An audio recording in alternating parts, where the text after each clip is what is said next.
Reggie here, and I want to welcome you to another one of my videos. If you have not yet subscribed to the channel, I definitely want to encourage you to do so now. There is some great content that comes out from the channel, all designed to help you to be smarter about the hobby of comic book collecting. In this video, we are going to talk about 5 ways that I see comic collectors losing money. The number one way that I want to highlight for you is around new comics. If you happen to buy new comics but you don't have a pull list, this is something that you want to correct. One of the benefits of having a pull list is that oftentimes you will get a discount for having a pull list. And it doesn't matter whether you're doing it locally at an LCS or if you're doing it online like at mycomicshop.com. Both places generally will offer you some type of discount. MyComicShop.com, for example, offers a 35% discount on new comics. So why pay more for a book when you can save yourself a little bit of cash? Another way that having a pull list can benefit you is that if you have an interest in a title and it's on your pull list and that book suddenly becomes hot, you're not now rushing to the secondary market to buy that book at an inflated price. You probably got it either for cover price or you were able to get it for some type of discount because you had it on your pull list. So get a pull list, save yourself some cash. The second and third thing that I want to talk about are kind of intertwined, and it's about not doing your proper research when either buying or selling a comic. And it doesn't matter which one you're doing, you have to take some time to understand what the book is that you happen to be buying or selling. What's the significance of the book? The real significance, not necessarily the hype significance around a book.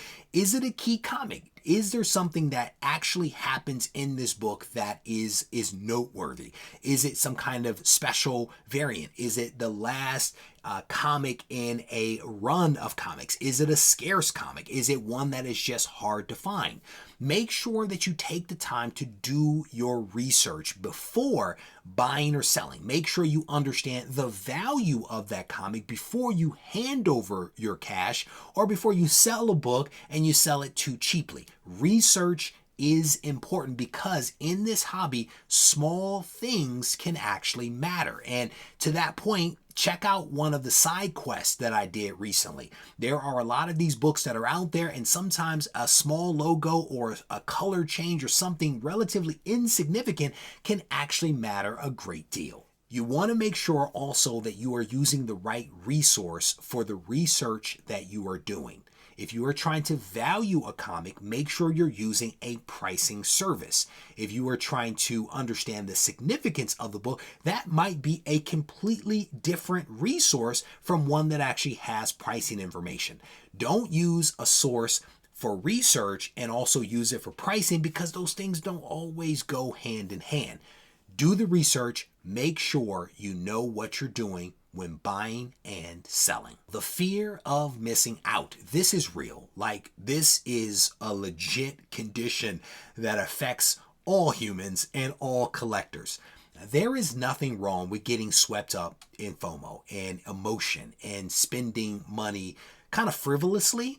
There's nothing wrong with that. But if you consistently do that, it is a great way to waste a whole lot of money and to overpay for things that you potentially could have picked up a whole lot cheaper if you had just been in better control of your emotions. So the fear of missing out is real and it should be controlled, but not so much to the point where you're actually not enjoying buying. You're not enjoying collecting. That is not the intent here. But keep it in check and ask yourself, do I really need this book? Is that really the right price to pay? Could I potentially get this book a month from now if I don't buy it today on the secondary market? Maybe. The last and final thing that I'll talk about in this video in terms of losing money is by not taking care of your comic book collection. That is a fantastic way to make your collection value plummet. If you are not properly storing your comics, if you're not thinking about temperature, humidity, and pressure, your books could potentially be at risk for damage. And there are videos here on the channel that talk about how to think about those things and essentially preserve your comics. Because remember, we're talking about paper, right? This is paper. And if you are storing it in an attic or in a garage or in a basement and you don't have proper systems in place, your books could literally be degrading right now. So you want to make sure that you're giving thought to temperature, pressure, and also humidity so as to avoid any type of damage. Another thing that you want to think about is rebagging and boarding your comic book collection. Depending upon where and how you're storing them, depending upon the quality of the bags and boards that you happen to be using, you want to make sure that you're rebagging and boarding things. You also want to give thought to putting the right comic in the right size bag and board. I can't tell you how many times I've seen people put an annual in a modern or current bag. Doesn't necessarily work, right? That is going to damage the book. You want to get an oversized current or modern bag and board to accommodate that thicker annual comic. Rebagging and boarding is key, but also making sure that you're using the right size bags and boards. There's a link down in the description for you guys to be able to check out.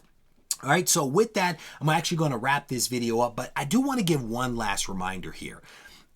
We cannot control natural disasters, right? Natural disasters happen and there's nothing that we can do about them. But there is one thing that you can do to help protect your comic collection, right? And it is making sure that you have the proper type of insurance in place should something happen, right? Don't waste money by thinking your collection is covered and it's actually not. Homeowners insurance potentially is not the right way to protect your collection. You want to look at collectible insurance. Collect Insure is the company that I use. No, I don't get paid from them, but I want to make sure that people aren't wasting money thinking that they're protected and realizing too late that they are not.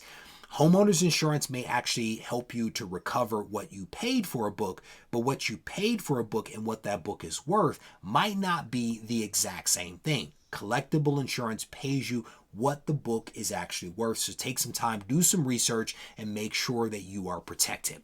Hopefully you all enjoyed this video. Hopefully I said something that was helpful to you all. And if so, I want to encourage you to give the video a thumbs up. If you want to reach out to me, you can do it on Instagram at Regie Collects. Take care.